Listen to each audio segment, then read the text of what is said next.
जय हिंद मेरे प्यारे बच्चों। आप सभी का स्वागत है आपके अपने YouTube channel cam mind coaching institute में। आज का टॉपिक आपके 12th केमिस्ट्री के यूनिट 7 पी ब्लॉक से लिया गया है, जिसे नाइट्रोजन फैमिली या 15वें वर्ग के तत्व यानी 15 ग्रुप ऑफ एलिमेंट्स कहते हैं। इस नाइट्रोजन फैमिली का अध्ययन करने से पहले आपसे अनुरोध करेंगे कि आप मेरे वीडियो को लाइक कीजिए, चैनल को सब्सक्राइब कीजिए और अब इस वीडियो को अपने दोस्तों के बीच में अधिक शेयर कीजिए। वीडियो के अंत तक बने रहिए। तो बिना किसी देरी के हम आज का टॉपिक स्टार्ट करने वाले हैं, जो मोस्ट डिमांडिंग टॉपिक है पी ब्लॉक के तत्व या 15 ग्रुप ऑफ एलिमेंट। इससे कम से कम एक long answer type question paper में पूछा जाता है और कई सारे शॉर्ट क्वेश्चंस या ऑब्जेक्टिव क्वेश्चंस पेपर में पूछे जा सकते हैं। तो चलिए कुछ क्वेश्चंस को हम सबसे पहले ट्राई करते हैं और देखते हैं क्या ये क्वेश्चंस की जानकारी हमें है। तो जैसे पहला क्वेश्चन है कि निकोजन्स तत्व किन्हें कहा जाता है, या फिर पी यानी फास्फोरस, सल्फर, आर्सेनिक, एंटीमनी और आयोडीन में कौन सा तत्व अर्धधातु है, या फिर नाइट्रस अम्ल ऑक्सीकारक और अपचायक दोनों का कार्य करता है। आपसे पूछ लिया जाए कि सिद्ध कीजिए कि नाइट्रस अम्ल ऑक्सीकारक और अपचायक दोनों का कार्य करता है, कैसे? रासायनिक समीकरणों के साथ। या फिर आपसे पूछे कि हैबर विधि से अमोनिया के निर्माण में प्रयुक्त उत्प्रेरक और उत्प्रेरक वर्धक कौन से हैं, किस ताप पर यह रासायनिक अभिक्रिया होती है और इस रासायनिक अभिक्रिया का दाब क्या होता है। इसी तरह अम्लराज क्या है और इसकी उपयोगिता आपको बतानी होगी। या फिर नाइट्रिक अम्ल के निर्माण की ओस्टवाल्ड विधि में प्रयुक्त उत्प्रेरक बताइए और प्रयुक्त रासायनिक समीकरण दीजिए। तो मुझे लगता है कि आपको कुछ क्वेश्चंस इसमें से आते हैं, लेकिन जिन क्वेश्चंस के आंसर आपको नहीं आते हैं, वीडियो में लगातार बने रहिए, आपको सारे क्वेश्चंस के आंसर मिलेंगे और साथ ही साथ कुछ और ऐसे रोचक क्वेश्चंस मिलने वाले हैं जो लगातार पेपर में आए। ये सभी बोर्ड पेपर में आए हुए क्वेश्चंस हैं जो अलग अलग कैटेगरीज में पूछे गए हैं, जिनके अलग अलग वैल्यू ऑफ मार्क्स हैं। तो इसी तरह के क्वेश्चंस अंदर भी हैं, तो वीडियो के अंत तक बने रहिए जिसमें आपका लगातार फायदा हो। तो चलिए हम सबसे पहले शुरुआत करते हैं नाइट्रोजन परिवार के तत्व का सामान्य परिचय। आपसे कोई पूछे कि नाइट्रोजन परिवार के तत्व क्या हैं, तो वे तत्व जिनका इलेक्ट्रॉनिक विन्यास करने पर अंतिम इलेक्ट्रॉन NH2NP3 में प्रवेश पाता है, ऐसे कोशों में प्रवेश पाता है जो NH2NP3 होते हैं, इन तत्वों को नाइट्रोजन परिवार के तत्व कहा जाता है। अब इस परिवार में कौन कौन से तत्व हैं? तो जो ज्ञात तत्वों में से हैं उनमें से है nitrogen, phosphorus, arsenic, antimony, bismuth. लेकिन हाल ही में खोजा गया एक तत्व है मॉस्कोवियम Mc, जिसके बारे में अभी संपूर्ण जानकारी प्राप्त नहीं हुई है, इसलिए अभी इसे एक साथ इस वर्ग में नहीं रखा जाता। लेकिन अगर आपको जानकारी होनी चाहिए, क्योंकि ये तत्व खोजा जा चुका है, इसी वर्ग का तत्व है, क्योंकि उसके इलेक्ट्रॉनिक विन्यास के आधार पर अंतिम जो इलेक्ट्रॉन होते हैं वो 7s2 7p3 होते हैं, यानी अंतिम में 7p3 में इलेक्ट्रॉन प्रवेश पाता है और इस तत्व को Mc मॉस्कोवियम के नाम से जाना जाता है।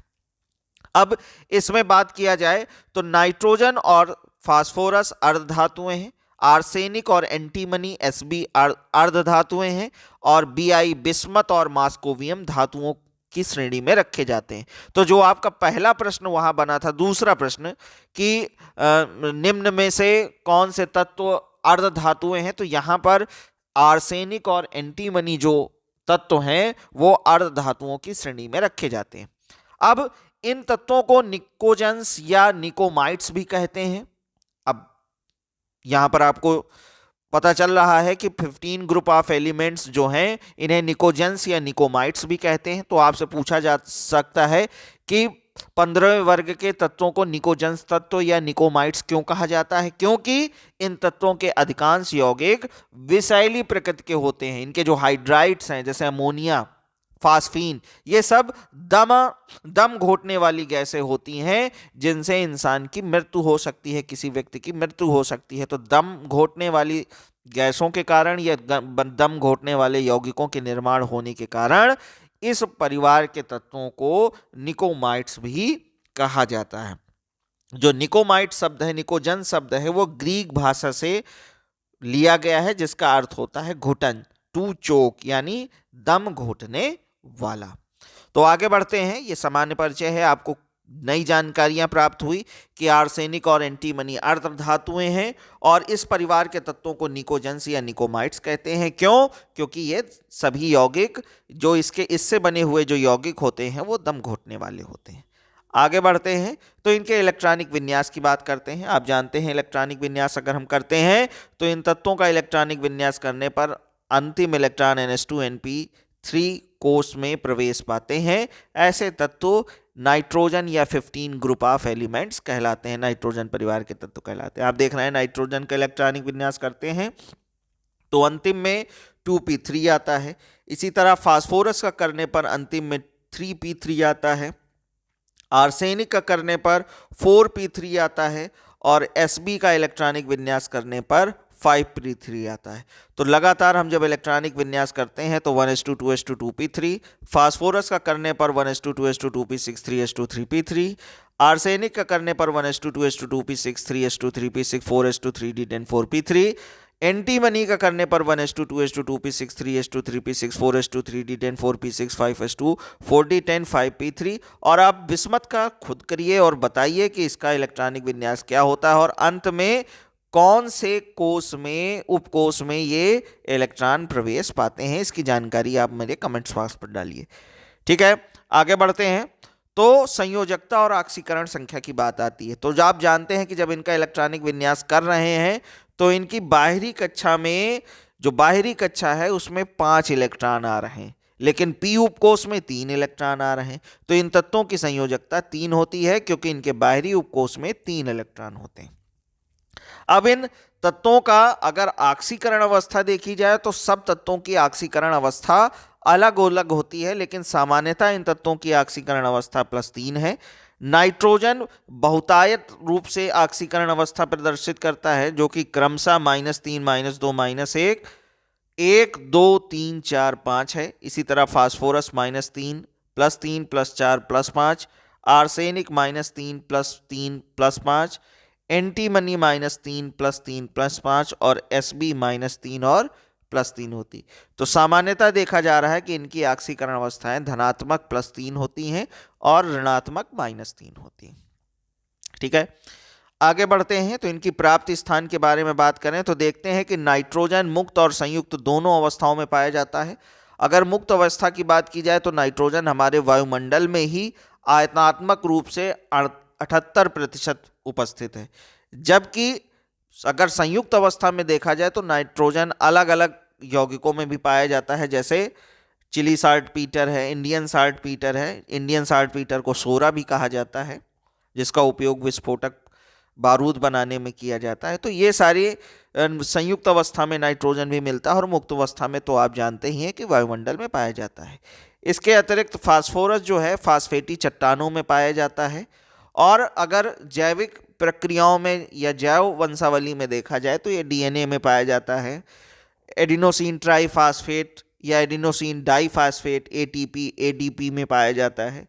प्रोटीन संरचनाओं में भी फास्फोरस उपस्थित रहता है। दूध है, अंडा है, इन सब में अलग अलग पदार्थों में फास्फोरस के अलग अलग प्रारूपों में ये उपस्थित रहता है।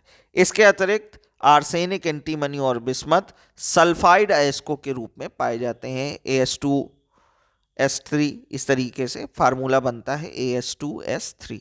तो आर्सेनिक, एंटीमनी और बिस्मथ सल्फाइड के रूप में पाए जाते हैं।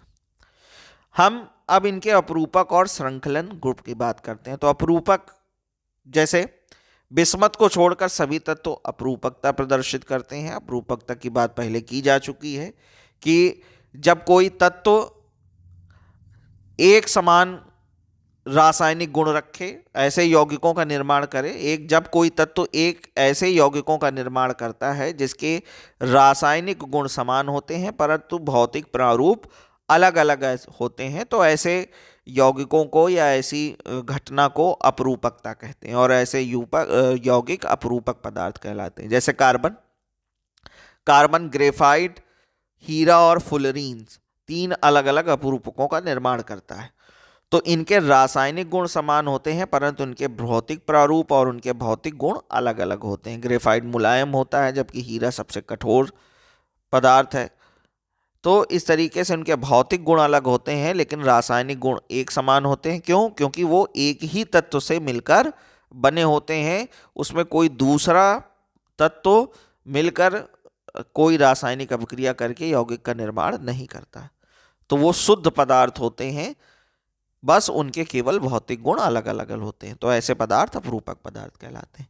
तो यहाँ पर बिस्मथ जो है वो अपरूपकता को प्रदर्शित नहीं करता, जबकि फास्फोरस सफेद, लाल, बैगनी, स्कारलेट और काले रूप में पाया जाता है। इनके सबके गुण अलग अलग हैं, भौतिक गुण, लेकिन रासायनिक गुण लगभग समान है, सभी एक जैसे हैं। इसी तरह नाइट्रोजन भी अधिकतम 3 परमाणु वाले यौगिक एजाइड का फॉर्मेशन करता है, एजाइड आयन बनाता है। ठीक है, इसके अलावा ये हाइड्रोजीन भी बनाता है, हाइड्रोजोइक अम्ल भी बनाता है। तो अधिकतम 3 परमाणु के ही यौगिक इसके श्रृंखलन गुण में पाए जाते हैं। इसी तरह इस वर्ग में फास्फोरस का जो श्रृंखलन गुण होता है वो नाइट्रोजन से अधिक है, इसीलिए इसका जो सूत्र होता है वो P4 होता है, यानी इसके परमाणु में इसके अणु में 4 परमाणु उपस्थित होते हैं। आगे बढ़ते हैं। तो विशेष बात यह है कि इस वर्ग में पाया जाने वाला जो आर्सेनिक है उसका गलनांक सबसे अधिक होता है, वो होता है 816 डिग्री सेल्सियस, तथा क्वथनांक के रूप में देखा जाए तो सबसे ज्यादा एंटीमनी का क्वथनांक होता है 1547 डिग्री सेल्सियस। इसी तरह नाइट्रोजन और बिस्मथ को छोड़कर सभी चतुष्परमाणविक तत्व होते हैं, यानी सभी। अगर आर्सेनिक की बात की जाए तो AS4 बनाएगा, फास्फोरस की बात की जाए तो P4 बनाएगा। ठीक है, लेकिन नाइट्रोजन N2 बनाता है, N2, और बिस्मथ भी बनाता है B2। तो इन दोनों को छोड़कर बाकी सभी तत्व चतुष्परमाणविक तत्व होते हैं। बिस्मथ का घनत्व तो सबसे अधिक होता है क्योंकि यह धातु के रूप में प्रदर्शित होती है, धातु रूप में है, इसलिए इसका घनत्व तो सबसे अधिक होता है और इसका घनत्व होता है 9.808 ग्राम पर सेंटीमीटर क्यूब।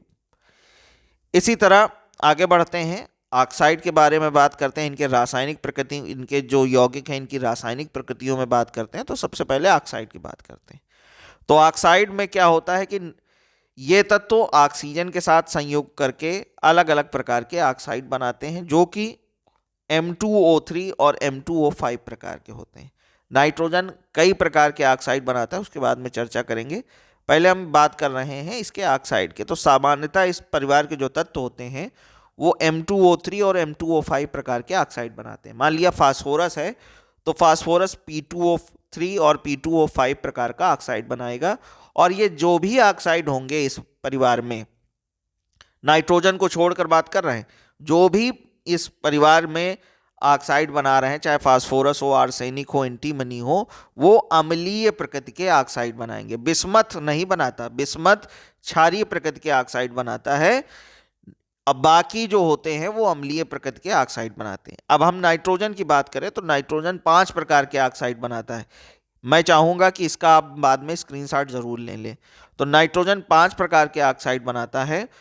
कौन कौन से ऑक्साइड हैं? N2O, NO, N2O3, NO2 और N2O5। इनके नाम क्या क्या हैं?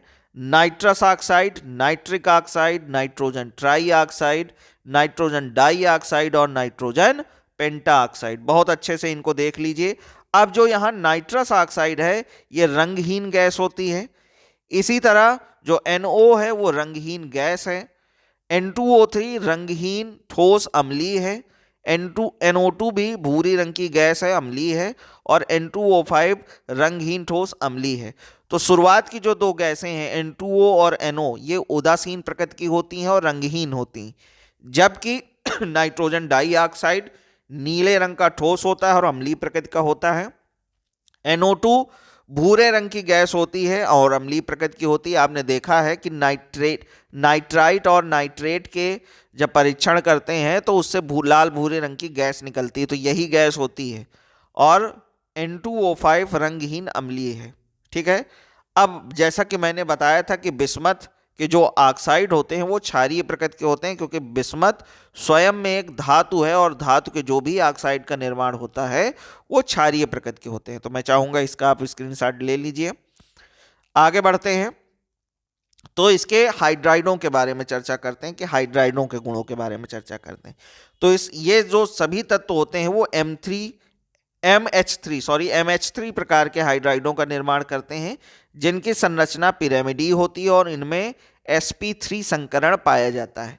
3 बॉन्ड पेयर इलेक्ट्रॉन होते हैं और 1 लोन पेयर इलेक्ट्रॉन होते हैं। तो 3 + 1 = 4, यानी sp3 संकरण का निर्माण होता है।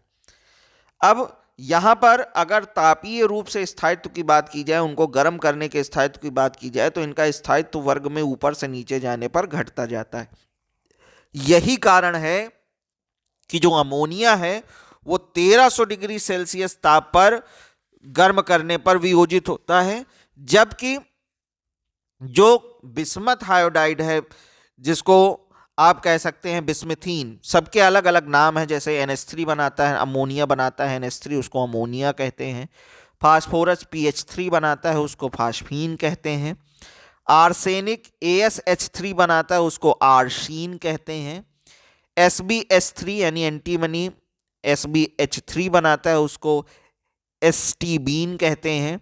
और बिस्मथ BiH3 बनाता है, जिसको बिस्मथीन कहते हैं। कॉपी पेन उठाइए और नाम सबके लिख लीजिए। NH3 ammonia, PH3 phosphine, AsH3 आर्सीन, SbH3 स्टीबीन और BiH3 बिस्मिथीन।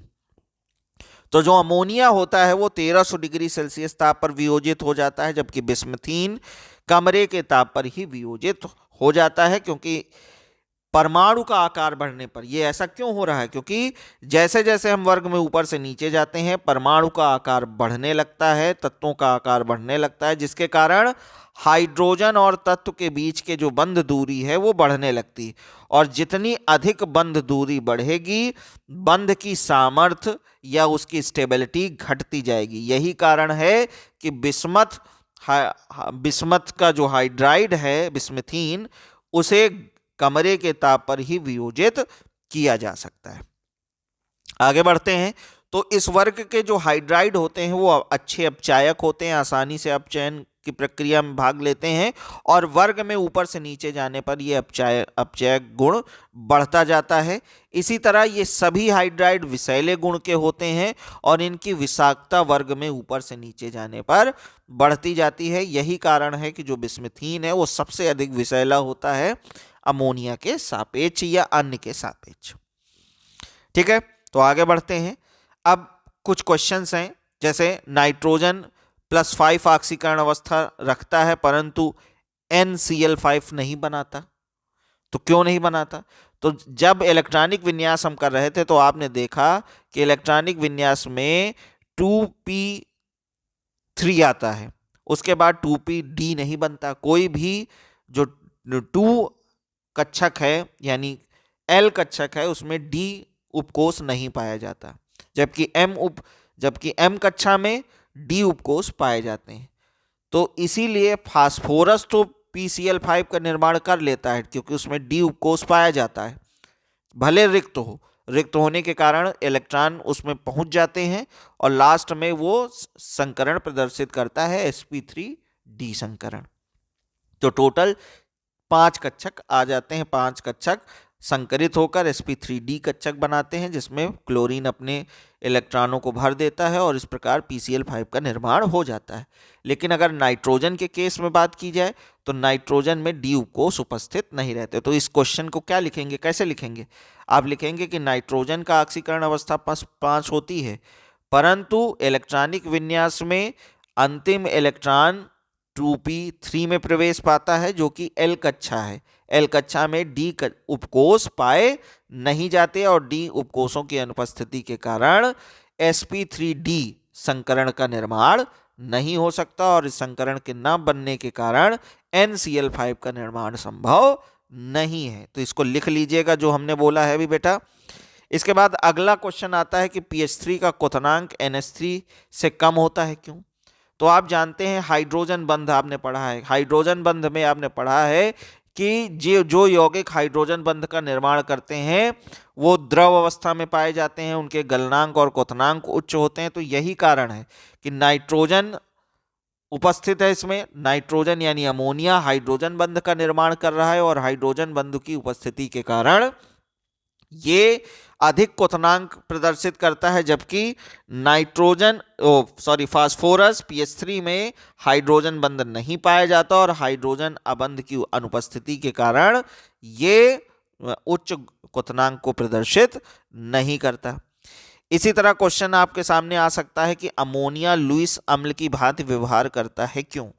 तो अभी हमने बताया कि जब इसकी आकृति पढ़ा रहे थे हाइड्राइड की, तो लिखा था कि इसकी आकृति पिरामिडी होती है और इसमें sp3 संकरण पाया जाता है। तभी मैंने बताया था कि इसमें 3 बंध पेयर इलेक्ट्रॉन होते हैं, बॉन्ड पेयर इलेक्ट्रॉन होते हैं और एक लोन पेयर इलेक्ट्रॉन होता है। वही लोन पेयर इलेक्ट्रॉन यानी ये प्रदर्शित करता है कि अमोनिया के पास इलेक्ट्रॉनों की अधिकता है और लुईस अम्ल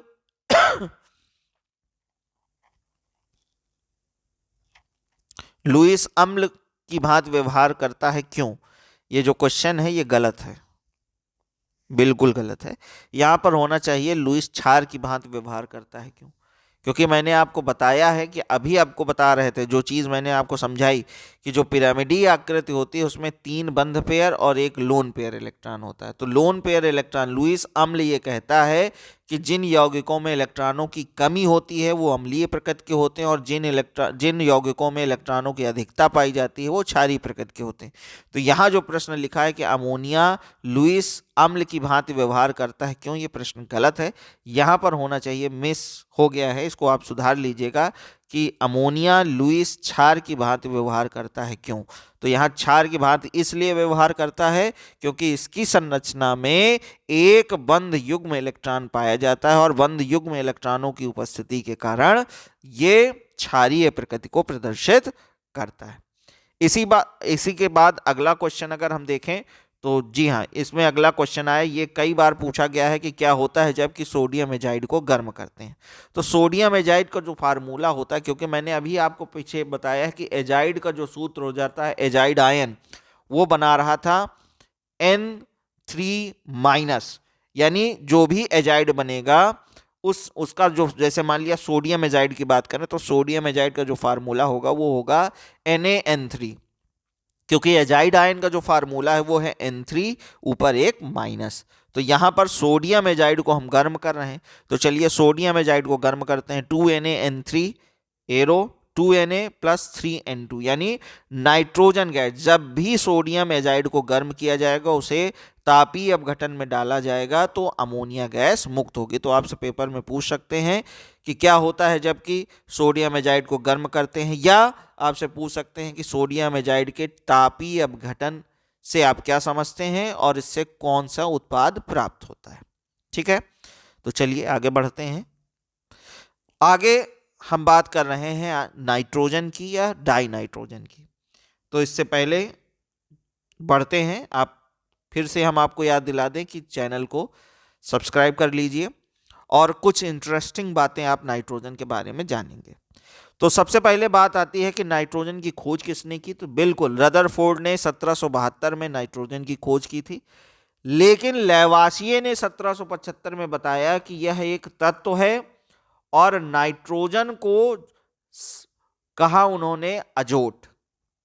नाइट्रोजन के लिए जो उन्होंने टर्म इस्तेमाल किया था लेवासिये ने, उसको अजोट कहा जाता था, यानी नाइट्रोजन को पहले नाइट्रोजन ना कह के अजोट कहा जाता था। लेकिन बाद में चैपल द्वारा 1828 में नाइट्रोजन शब्द का उपयोग किया गया, जो कि लिया गया था शब्द नाइटर से, यानी सोरे से लिया गया था ये शब्द नाइटर से, और कहा कि ये नाइट्रोजन जो ये तत्व है वो सोरे में पाया जाता है, नाइटर में पाया जाता है, इसलिए इसे नाइट्रोजन कहा जाएगा, यानी नाइटर में पाए जाने वाला तत्व, इसीलिए इसे नाइट्रोजन कहा गया। तो नाइट्रोजन वायुमंडल में 78% मुक्त अवस्था में रहता है, जबकि संयुक्त अवस्था में अगर देखा जाए तो ये चिली साल्ट पीटर है, इंडियन साल्ट पीटर है, जिसे सोरा भी कहते हैं, उसमें पाया जाता है।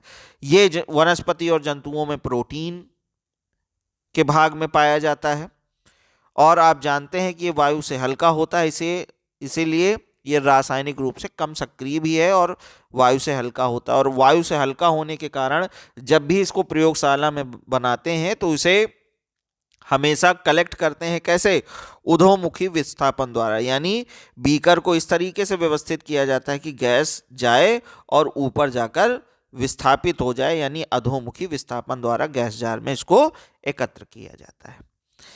अब धातुओं से क्रिया कर नाइट्राइट का निर्माण करता है ये, जबकि हाइड्रोजन से ये क्रिया करके अमोनिया का निर्माण करता है। जो नाइट्रोजन गैस है ये धातुओं से क्रिया करके नाइट्राइड बनाता है, जैसे लिथियम नाइट्राइड, मैग्नीशियम नाइट्राइड या एल्युमिनियम नाइट्राइड। एल्युमिनियम नाइट्राइड की बात करें तो जैसे 2Al + N2 एरो 2Aln, यानी एल्युमिनियम नाइट्राइड बन गया। जबकि ये हाइड्रोजन से क्रिया करके अमोनिया बनाता है, और जिसको हैबर प्रक्रम में हमने पढ़ा कि N2 + 3H2 एरो 2NH3। इस अभिक्रिया में आयरन का उपयोग उत्प्रेरक के रूप में किया जाता है। ताप 500 डिग्री सेल्सियस होता है तथा दाब 200 वायुमंडल होता है। इसके बारे में विस्तृत रूप से आगे हम पढ़ेंगे, लेकिन ये हैबर प्रक्रिया है। ठीक है, अब बात करते हैं अमोनिया की, क्योंकि अब अमोनिया एक इंपॉर्टेंट टॉपिक है इससे रिलेटेड, और ये नाइट्रोजन के यौगिक का प्रमुख यौगिक है। तो हम अमोनिया की बात करते हैं। तो अमोनिया में क्या है कि ये नाइट्रोजन का एक प्रमुख हाइड्राइड है, जिसका सूत्र NH3 होता है और अणुभार 17 है। अब प्रिस्टले ने 1774 में नौसादर यानी अमोनियम क्लोराइड NH4Cl, आप बाजार में जाएंगे नौसादर के रूप में आसानी से मिल जाएगा, और घर में चूना भी होता है, खाने वाला चूना। हथेली पर थोड़ा सा नौसादर डालिए और चूने को डालिए और 2 बूंद पानी डाल के इसको रगड़िए, आपको आसानी से अमोनिया की गंध आने लगेगी। तो यही काम प्रिस्टले ने किया था 1774 में, कि अमोनियम क्लोराइड यानी नौसादर को चूने के साथ मिलाकर अभिक्रिया कराई तो अमोनिया प्राप्त की, जो पानी को क्षारीय कर देती थी, इसलिए इन्होंने इस वायु को क्षारीय वायु कहा। बाद में डेवी आए और डेवी ने 1800 में इसे अमोनिया कहा और इसका सूत्र भी बताया, जो कि था NH3। आगे बढ़ते हैं। ये हमेशा आपको जो सड़ने गलने वाली वस्तुएं जिनमें नाइट्रोजन उपस्थित कार्बनिक पदार्थ होते हैं, जैसे पत्तियां हो गई या कोई मांस हो गया या दलदली भाग हो गया, वहाँ पर ये बदबूदार गैस के रूप में आपको महसूस हो जाएगी। जिन्होंने पहले अमोनिया सूंघी है उनको आसानी से पता चल जाएगा कि यहाँ पर अमोनिया गैस का स्राव हो रहा है। और आप घर में भी चेक कर सकते हैं। मैंने बताया कि बाजार में नौसादर मिल जाए और खाने वाला चूना पान का, और उसे मिलाकर आप बना सकते हैं अमोनिया गैस। ठीक है, आगे बढ़ते हैं। ये रंगहीन होती है, लेकिन गंध इसकी तीव्र होती है, और जल में बहुत ज़्यादा घुलनशील गैस है, और इसका जो जलीय विलयन होता है वो क्षारीय प्रकृति का होता है, और इसके जलीय विलयन में अमोनियम आयन और हाइड्रोक्सी आयन पाए जाते हैं, NH4+ और OH-, जिसके कारण आयन उपस्थित होने के कारण ये विद्युत का सुचालक भी है। अमोनिया जब जल में घोल दी जाती है तो वो विद्युत की सुचालक हो जाती है, और गैसीय अवस्था में ये विद्युत की सुचालक नहीं है, क्योंकि ये सहसंयोजी बंध के रूप में पाई जाती है और इनमें इलेक्ट्रॉन मुक्त नहीं होते। इसका उपयोग प्रशीतक यानी ठंडा करने में जो गैसें इस्तेमाल की जाती है, जैसे हमारे रेफ्रिजरेटर में क्लोरोफ्लोरोकार्बन का इस्तेमाल किया जाता है, CFC का, एयर कंडीशनर गैस होती है, उसी तरह इसका भी उपयोग प्रशीतक के रूप में किया जाता है। बड़े बड़े जो फॉर्म्स होते हैं जहाँ पर कोल्ड स्टोरेज होते हैं, वहाँ पर अमोनिया का उपयोग प्रशीतक की भांति किया जाता है। क्यों? क्योंकि इसकी जो वाष्पन की गुप्त ऊष्मा होती है वो 1.38 किलोजूल पर मोल जो कम होती है, इसलिए प्रशीतक की भांति इसका उपयोग किया जाता है। आगे इसके रासायनिक गुण के बारे में चर्चा करते हैं। तो जैसा आपने पढ़ रखा है कि ऑक्सीजन को छोड़कर और भी जो गैसें हैं वो जलने में सहायक नहीं होती। तो यहाँ अमोनिया की बात कर रहे हैं कि ये जलने में सहायक नहीं होती, परंतु वायु की अधिकता में जलाने पर अमोनिया नाइट्रोजन गैस देती है। अगर इसे अधिकता में, वायु की अधिकता में जलाया जाए तो ये नाइट्रोजन गैस को मुक्त करती है। इसी तरह देखिए, आप देख रहे हैं कि यहाँ 4NH3 + 5O2 arrow 2N2 + 6H2O। तो वायु की अधिकता में अगर ये जलाई जाती है तो नाइट्रोजन गैस मुक्त हो जाती। ठीक है, फिर यह क्षारीय है। आपको बताया गया है कि ये जब जो इसका गुण होता है वो क्षारीय प्रकृति का होता है। अगर पानी में इसको मिला दिया जाए, पानी के साथ इसको मिलाकर, इसका परीक्षण भी आपने देखा है, अमोनियम लवण का परीक्षण आपने देखा था कि पदार्थ को डालते हैं, उसमें डाइल्यूट NaOH डालते हैं और गर्म करते हैं तो उससे गैस निकलती है अमोनिया की। लाल लिटमस पेपर लेते हैं जिसको गीला करके परख नली के मुख पर ले जाते हैं तो वो नीला हो जाता है। तो वही चीज़ है कि यह क्षारीय गैस है, जब पानी के संपर्क में आती है तो ये क्षार का निर्माण करती है, जिसको जो लाल लिटमस को नीला कर देती है और अम्ल से भी क्रिया करके लवणों का निर्माण करती है। तो अम्ल से जैसे क्रिया कर रहे हैं, मान लिया हमारे पास हाइड्रोक्लोरिक अम्ल है तो NH3 + HCl एरो NH4Cl। इसी तरह अगर सल्फ्यूरिक अम्ल है हमारे पास तो 2NH3 + H2SO4 एरो NH4 का होल ट्वाइस SO4, यानी अमोनियम सल्फेट। यहाँ पर अमोनियम क्लोराइड बना है और सल्फ्यूरिक अम्ल से अब क्रिया कराएंगे NH3 + H2SO4 एरो NH4 का होल ट्वाइस SO4, यानी अमोनियम सल्फेट का निर्माण हो जाएगा। अम्लों के साथ ये आसानी से अपक्रिया करती है। ये क्लोरीन से भी अपक्रिया करती है। क्लोरीन बहुत इंपॉर्टेंट अपक्रिया है क्लोरीन के साथ अमोनिया की, लेकिन इस पर निर्भर करता है कि अमोनिया की मात्रा कितनी है। कम मात्रा में जब ये अमोनिया क्लोरीन के साथ अपक्रिया करती है तो कम मात्रा में करने पर ये NCl3 बनाती है, नाइट्रोजन ट्राइक्लोराइड, जबकि अधिक मात्रा में जब अपक्रिया करती है तो अमोनियम क्लोराइड NH4Cl का निर्माण करती है और नाइट्रोजन गैस मुक्त करती है। कैसे देख रहे हैं आप, यहाँ पर अमोनिया की मात्रा ज़्यादा है क्लोरीन से, 8NH3 + 3Cl2 arrow N2 + 6NH4Cl, यानी अमोनियम क्लोराइड का निर्माण यहाँ हुआ। जबकि दूसरी अपक्रिया में देख रहे हैं कि नाइट्रोजन अमोनिया की मात्रा क्लोरीन से कम है, NH3 + 3Cl2 बन जाएगा NCl3 नाइट्रोजन ट्राइक्लोराइड और 3HCl। तो NCl3 यहाँ विस्फोटक का काम करता है, विस्फोटक की भांति उपयोग में लाया जा सकता है। तो इस अपक्रिया को बहुत आसानी से आप समझ सकते हैं कि 8NH3 + C3, यहाँ क्लोरीन की मात्रा में कोई परिवर्तन नहीं, केवल अमोनिया की मात्रा कभी 8 है कभी 1 है। तो 8NH3 + 3Cl2 arrow N2 + 6NH4Cl और दूसरे में है NH3 + 3Cl2 arrow NCl3 + 3HCl।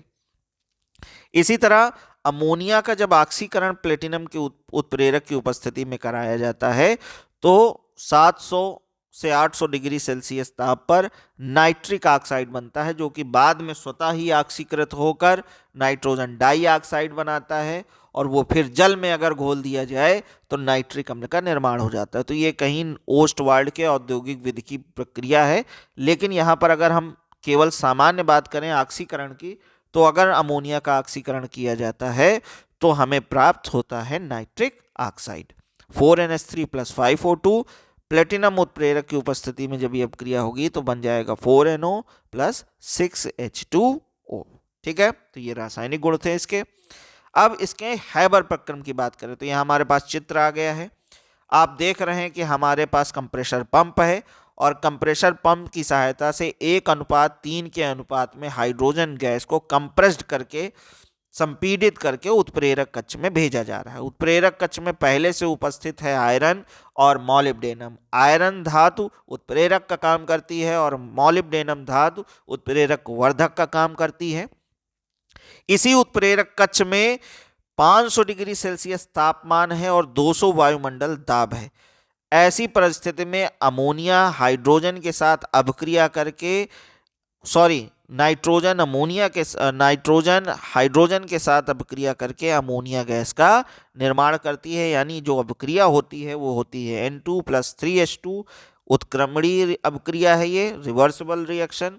ऊपर उपस्थित है आयरन मॉलिब्डेनम, नीचे है तापमान 500 डिग्री सेल्सियस और दाब है 200 वायुमंडल, बन जाता है 2NH3।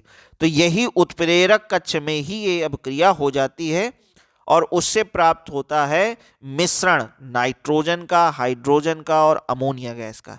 इस मिश्रण को भेजा जाता है शीतलन कक्ष में, जहां पर अमोनिया आसानी से द्रवित अवस्था में हो जाती है, क्योंकि नाइट्रोजन और हाइड्रोजन का जो क्रांतिक तापमान है वो बहुत उच्च है, तो इसलिए आसानी से हम उसे द्रवित नहीं कर सकते। अमोनिया को आसानी से द्रवित किया जा सकता है, इसलिए शीतलक कक्ष में जैसे ही हम भेजते हैं अमोनिया द्रवित हो जाती है।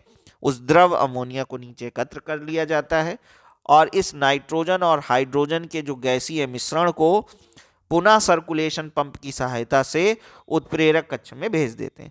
तो यही प्रोसेस है, इसको हम पढ़ेंगे कि क्या होता है कि शुद्ध 1:3 के अनुपात में नाइट्रोजन और हाइड्रोजन को आयरन उत्प्रेरक की उपस्थिति में 500 डिग्री सेल्सियस ताप और 200 वायुमंडल ताप पर जब अभिक्रियाकृत कराया जाता है तो अमोनिया गैस प्राप्त होती है और मोलिब्डेनम का इस्तेमाल यहां पर उत्प्रेरक वर्धक के रूप में किया जाता है। इसी तरह लिखा हुआ है, आगे बढ़ते हैं तो यहां देखते हैं कि जो कुल आयतन हम ले रहे हैं गैस का, कुल आयतन जो 100% है नाइट्रोजन और हाइड्रोजन का, उसका केवल 10 से 15% भाग ही अमोनिया में परिवर्तित हो रहा है, जिसे शीतलक की सहायता से ठंडा कन्वर्ट कर द्रव रूप में बाहर निकाल लिया जाता है और शेष बचे हुए जो 90 या 85% गैसीय मिश्रण को सर्कुलेशन पंप की सहायता से पुनः उत्प्रेरक कक्ष में भेज दिया जाता है जहां पर रासायनिक अभिक्रिया के पश्चात अमोनिया फिर से बन जाती है। और इस तरीके से यह अभिक्रिया लगातार चलती रहती है। क्योंकि ये ऊष्माक्षेपीय अभिक्रिया है तो एक बार प्रक्रम को अगर हम तापमान दे देते हैं तो लगातार यह अभिक्रिया ऊर्जा प्राप्त करती रहती है और यह प्रक्रिया तब तक नहीं रुकती जब तक कि हम नाइट्रोजन और हाइड्रोजन की उसको भेजना बंद नहीं करते उत्प्रेरक कक्ष में। तो इसलिए इसका ये जो प्रक्रम है आज इस्तेमाल अमोनिया के निर्माण में आज इस्तेमाल किया जाने वाला सबसे प्रमुख औद्योगिक प्रक्रिया है और ये पेपर में कई बार पूछी गई है, इसलिए इसका स्क्रीनशॉट ले लीजिए। मुझे उम्मीद है कि आपको ये समझ में आ गया होगा। बड़ा आसान है, एक बार फिर से बहुत सरल तरीके से कि नाइट्रोजन और हाइड्रोजन के 1:3 के शुद्ध अनुपातिक गैसीय मिश्रण को जब हम उत्प्रेरक कक्ष में भेजते हैं जहां पर आयरन और मोलिब्डेनम पहले से उपस्थित है और उस कक्ष का ताप 500 डिग्री सेल्सियस और दाब 200 वायुमंडल है, में ये दोनों गैसें आपस में अभिक्रिया करके अमोनिया का निर्माण करती हैं। प्राप्त गैसीय मिश्रण को हम शीतलक कक्ष में भेजते हैं जहां पर अमोनिया आसानी से द्रवित हो जाती है और उसे बाहर निकाल लिया जाता है। बचे हुए गैसीय मिश्रण को जिसमें नाइट्रोजन और हाइड्रोजन है 85 से 90%, उसे सर्कुलेशन पंप की सहायता से पुनः उत्प्रेरक कक्ष में भेज दिया जाता है और यह प्रक्रिया सतत चलती रहती है जब तक हम उस पूरे सिस्टम में, उस पूरे निकाय में नाइट्रोजन और हाइड्रोजन को भेजते रहते हैं। ठीक है, तो बात अगले टॉपिक की करते हैं। अब अगला टॉपिक है नाइट्रस अम्ल के ऑक्सीकारक और अपचायक गुण के बारे में। बहुत इंपॉर्टेंट क्वेश्चन है ये, क्वेश्चन जल्दी आपको देखने को नहीं मिलेगा लेकिन पेपर में कई बार पूछा गया है। क्या है कि नाइट्रस अम्ल एक अस्थायी अम्ल है। जो HNO2 है वो अस्थायी होता है, वो लैब में रखा नहीं मिलता, उसको प्रोसेस से बनाना पड़ता है। तो ये एक अस्थायी निकाय है जो आसानी से अपघटित होकर नवजात ऑक्सीजन का निर्माण करता है। अब आप देख रहे हैं कि अपघटन के पश्चात यहाँ पर नवजात ऑक्सीजन O का निर्माण हो रहा है, 2HNO2 arrow 2NO plus O plus H2O। यही जो नवजात ऑक्सीजन है वो किसी भी कम अपचायक पदार्थ से, जो जिसकी ऑक्सीकारक क्षमता कम है, उसके साथ अभिक्रिया करके उसको ऑक्सीकृत कर देगा, यानी SO2 प्लस 2HNO2 एरो बन जाएगा H2SO4 प्लस 2NO, यानी सल्फर डाइऑक्साइड का इसने कर दिया ऑक्सीकरण। लेकिन अगर कोई प्रबल ऑक्सीकारक इसे मिल जाए, जैसे ओजोन मिल जाए या फिर हाइड्रोजन परऑक्साइड मिल जाए, तो वो उसके प्रति अपचायक का कार्य करने लगता है। जैसे मान लिया हमारे पास हाइड्रोजन परऑक्साइड है तो वो उसको क्या कर देगा, अपचयन कर देगा। कैसे? H2O2 प्लस HNO2 ऑक्सीजन को ग्रहण कर लेगा, जैसे ही ऑक्सीजन को ग्रहण करेगा अपचायक का कार्य करेगा, बन जाएगा HNO3 प्लस O2। तो एक सिस्टम में आप देख रहे हैं कि नाइट्रस अम्ल ऑक्सीजन त्यागता है और ऑक्सीकारक का काम करता है, जबकि दूसरे निकाय में नाइट्रस अम्ल ऑक्सीजन को ग्रहण करता है और अपचायक का काम करता है। पहले निकाय में आपने देखा सल्फर डाइऑक्साइड के साथ जब अभिक्रिया हो रही थी नाइट्रस अम्ल की तो सल्फ्यूरिक अम्ल बन रहा था, जबकि दूसरे निकाय में जब हाइड्रोजन परऑक्साइड के साथ नाइट्रस अम्ल की अभिक्रिया हो रही है तो नाइट्रिक अम्ल का निर्माण हो रहा है। इसका स्क्रीनशॉट ले लीजिए, बहुत इंपॉर्टेंट चीज है ये। ठीक है, आगे बढ़ते हैं तो नाइट्रिक अम्ल के बारे में बात करते हैं, क्योंकि नाइट्रिक अम्ल भी पेपर में कई बार पूछा गया टॉपिक है और लगातार ये पेपर में आ रहा है। इसकी ओस्टवाल्ड विधि द्वारा नाइट्रिक अम्ल के निर्माण की प्रक्रिया बहुत बार पूछी गई, और इसमें क्या होता है जबकि भी पूछा जाता है, या इसके आक्सीकारक गुणों के बारे में भी पूछा जाता है। तो नाइट्रिक अम्ल क्या है? नाइट्रिक अम्ल कोई आज का अम्ल नहीं है, मिस्र के सभ्यता से जाना पहचाना अम्ल है। इसका उपयोग नमक का तेजाब या सोरे का तेजाब जो होता था, इनका उपयोग किया जाता था। गंधक का तेजाब, 3 प्रकार के तेजाब होते थे। नमक का तेजाब HCl जिसको कहते हैं हाइड्रोक्लोरिक अम्ल, सोरे का तेजाब HNO3 नाइट्रिक अम्ल, और गंधक का तेजाब H2SO4 यानी सल्फर का तेजाब। तो ये जो अम्ल होते थे इनका अभिकर्मक के रूप में इस्तेमाल किया जाता था। खजानों की सुरक्षा के लिए मूर्तियों में या दीवालों के अंदर भरा जाता था। इस तरीके से कई अलग अलग इनके उपयोग होते थे। कभी चोर जब मूर्तियों को तोड़ते थे या खजाना लूटने जाते थे तो ये सारे ऐसे सिस्टम में बनाए जाते थे कि उन्हीं के ऊपर, चोरों के ऊपर गिर जाए, जिससे चोर मर जाएं और लूट ना हो पाए। या विकर्मकों में किया जाता था, या ममिफिकेशन की प्रक्रियाओं में किया जाता। तो इस तरीके से बहुत सारी चीज़ों में नाइट्रिक अम्ल का इस्तेमाल, या हाइड्रोक्लोरिक अम्ल का इस्तेमाल, या सल्फ्यूरिक अम्ल का इस्तेमाल किया जाता था। तो हम बात करते हैं नाइट्रिक अम्ल की। तो नाइट्रिक अम्ल को प्राचीन काल से ही जाना जाता है, और इसको एक्वा फोर्टिस यानी सोरे का तेजाब कहा जाता था।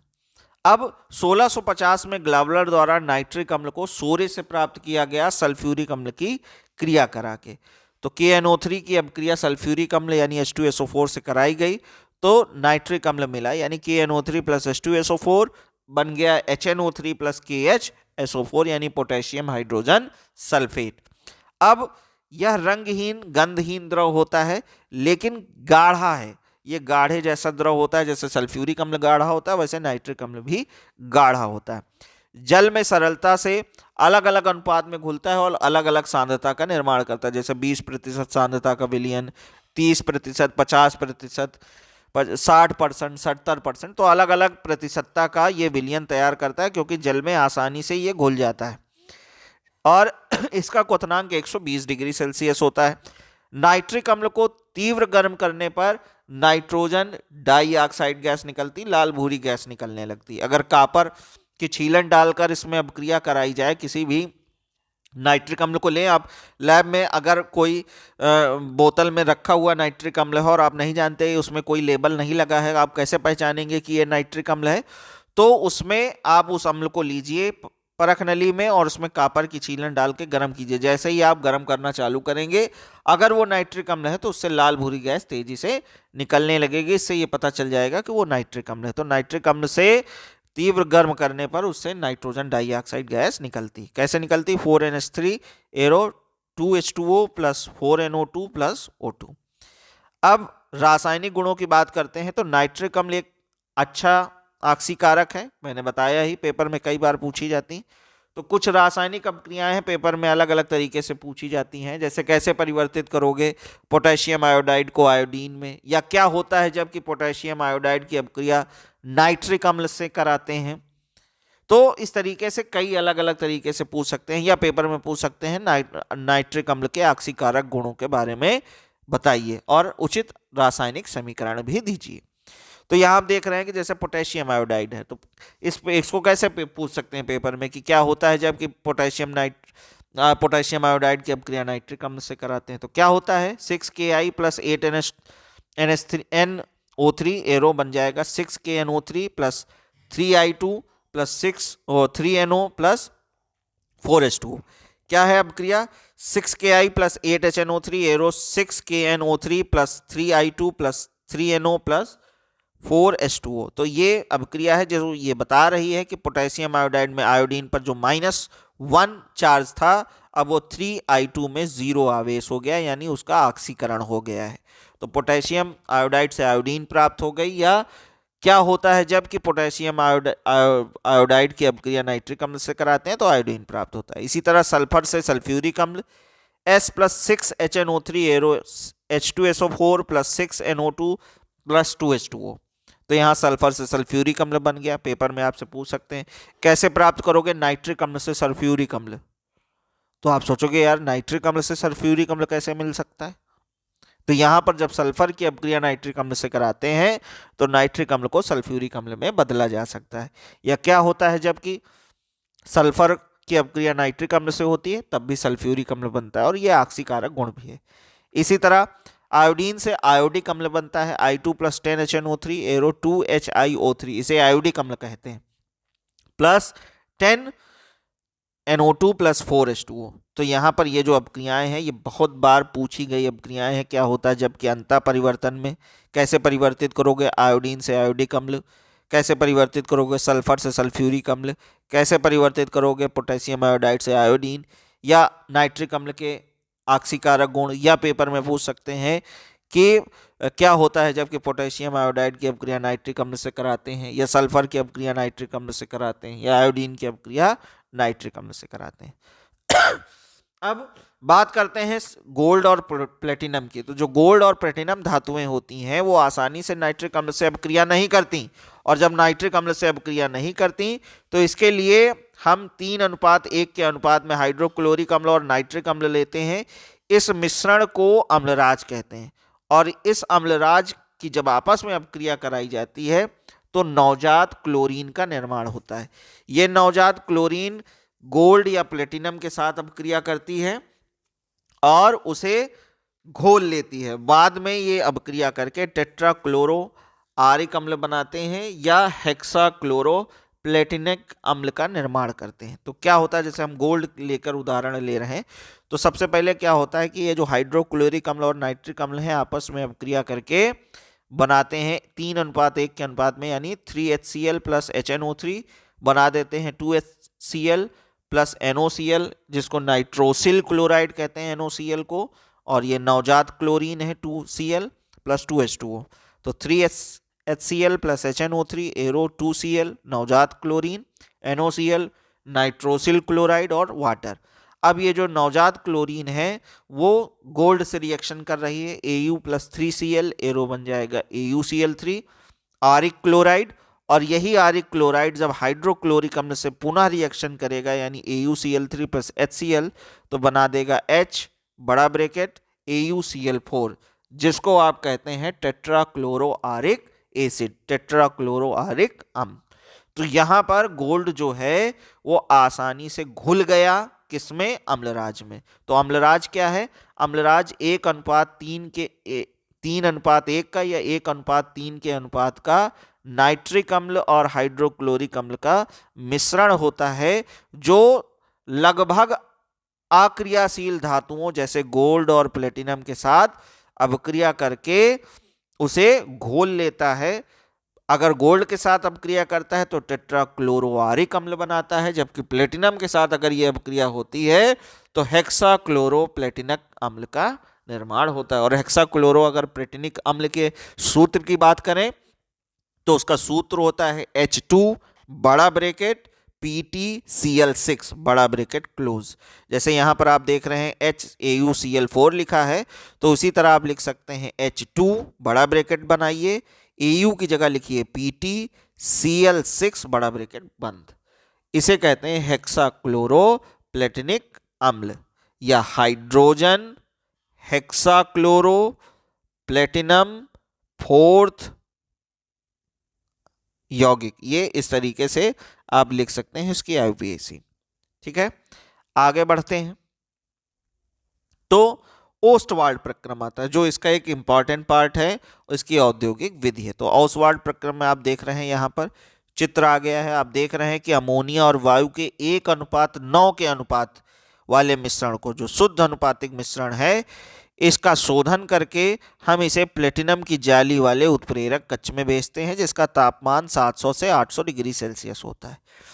यहाँ पर अमोनिया और वायु आपस में अपक्रिया करते हैं और मैंने पहले ही बताया कि नाइट्रिक ऑक्साइड का निर्माण करते हैं। ये जो नाइट्रिक ऑक्साइड है इसके तापमान को धीरे धीरे ठंडा किया जाता है क्योंकि तापमान 700 से 800 डिग्री सेल्सियस था। अब इसके तापमान को लगभग 50 डिग्री सेल्सियस तापमान के पास लाया जाता है और जब इतना कम तापमान रह जाता है तो ये स्वतः ही ऑक्सीकृत हो जाता है और ऑक्सीकृत हो जाने के बाद ये नाइट्रोजन डाइऑक्साइड में परिवर्तित हो जाता है ऑक्सीकृत टावर में। आप देख रहे हैं ग्रीन रंग से अभिक्रिया लिखी, 2NO + O2 एरो 2NO2। और यही नाइट्रोजन डाइऑक्साइड जल के साथ अवशोषित होती है अवशोषण टावर में, और वहां पर बना देती है नाइट्रिक अम्ल। तो इस प्रक्रिया को जो हमने पढ़ा, अब उसको देखते हैं कि क्या है।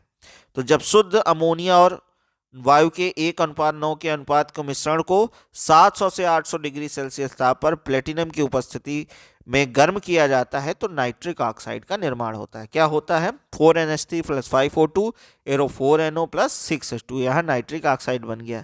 यही नाइट्रिक ऑक्साइड स्वतः ऑक्सीकृत होकर नाइट्रोजन डाइऑक्साइड का निर्माण करती है। कैसे? 2NO + O2 arrow 2NO2 nitrogen dioxide बन जाती है। और यही नाइट्रोजन ऑक्साइड जल में घुलकर नाइट्रिक अम्ल का निर्माण करती है। क्या होता है?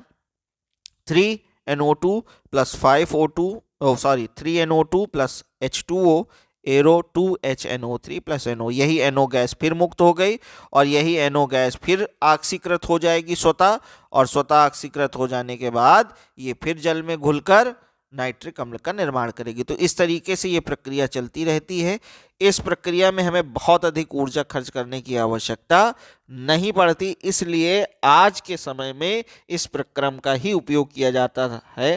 पहले बर्कलैंड और आइड की विधि का प्रयोग किया जाता था, जिसमें हमें बहुत अधिक ताप लगाना पड़ता था, और अधिक ताप लगाने की, क्योंकि वो ऊष्मा शोषी अपक्रिया थी, उसमें लगभग 43.2 किलो कैलोरी एनर्जी एब्जॉर्ब होती थी बर्कलैंड आइड की विधि में। यहाँ पर हमें ऊर्जा देकर एक बार तापमान नियंत्रित करने के पश्चात हमें बार बार ऊर्जा देने की आवश्यकता नहीं पड़ती, क्योंकि ये ऊष्मा शोषी अपक्रिया नहीं है, तो अधिक हमारी ऊर्जा का लॉस नहीं होता है।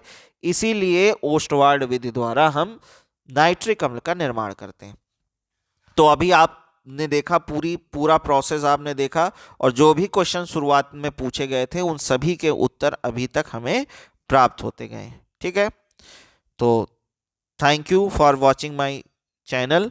वीडियो के अंत तक आप बने रहे, धन्यवाद। और इसका जो अगला पार्ट है ऑक्सीजन परिवार के तत्व, तो जल्द ही आपके सामने आ जाएगा। तो लगातार बने रहिए चैनल में, और हमारे चैनल को लाइक कीजिए, शेयर कीजिए, सब्सक्राइब कीजिए। Thank you so much.